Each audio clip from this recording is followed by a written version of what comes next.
કહેવાય મારા બાપ. એટલે માં જગદંબાના ભાવથી શરૂઆત કરવી છે. ત્યારે માતું 14 ભુવન મારેથી એ અરણેજ વાળી માં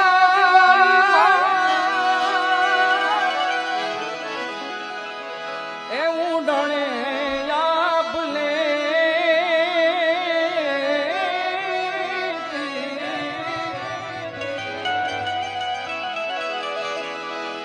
આજે આ તારા છોરુડાને ખમ્મા કેથી ખમ્મા ખમ્મા ખમ્મા